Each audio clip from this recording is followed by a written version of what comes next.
Сәлем достар, бүгін біз тауық етін көкөністермен пісіретін боламыз.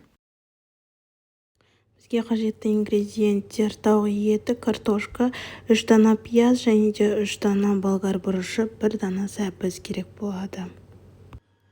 Ең алдымен мискаға тауық етін салып, оның үстіне картошканы саламыз. Және де одан кейін пияз, болгар бұрышын және де сәбізді турап саламыз.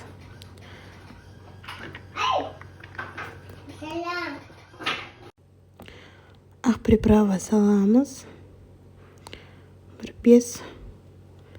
3 грамм. Содан соң 3 дана помидор саламыз, қызанақ. Содан соң для курицы деген приправадан қосамыз 10 грамм. Әрине мен көз мөлшермен өлшеп салдым. Және де паприка, тұзды тоже көз мөлшермен өлшеп салдым. Паприка кез келген тағамға керемет дәм береді. Паприка тоже 15-20 грамм қосамыз. Және де сұйық май. Кішкене сұйық май қосып араластырамыз.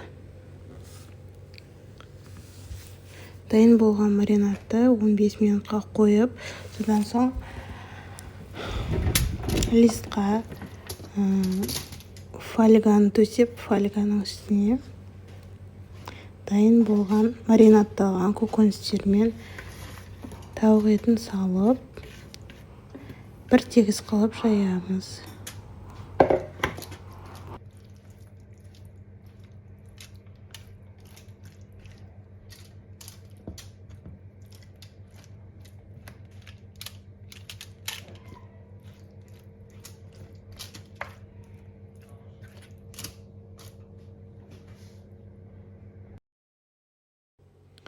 Және де дайын болған маринадталған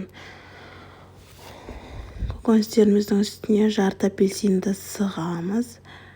Жан-жағына барлығына тегіс жететіндей етіп, суын барлығына жететіндей етіп сығамыз. Және де осы көкөністердің үстін фольгамен жауып, бір тегіс қылып, ауа қалдырмайтындай 2 фольгамен жабамыз. Және де қызып тұрған пеште 165-170 градуста 50-60 минут пісіреміз. Астарыңыз дәмді болсын. Каналға тіркеліп, лайк басып, комментарий жазуды ұмытпаңыздар достар. Назар аударып тыңдағандарыңызға рахмет.